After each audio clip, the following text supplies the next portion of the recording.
家總理事長姚鴻明表示，本澳嘅弱勢群體有增加嘅趨勢，政府應該更新受援助嘅名單，等新增嘅貧困家庭得到應有嘅援助。再由潘以文報道。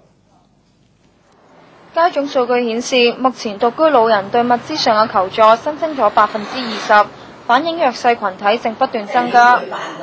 理事長姚鴻明認為，增大對弱勢群體資助係好事，而且有必要。目前弱勢群體喺面對通脹壓力同物價飆升嘅情況之下，係有必要增加對弱勢群體嘅資助。同時，政府以原有嘅名單給予援助存在不足。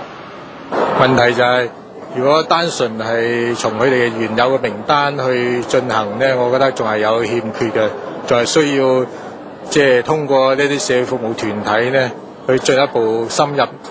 社區入邊去了解，因為隨住通脹壓力呢，可能會有啲新增嘅一啲咁嘅弱勢群體嘅家庭嘅出現嘅。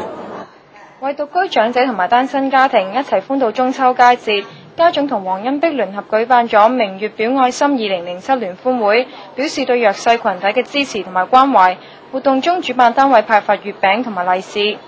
實習記者潘以文報道。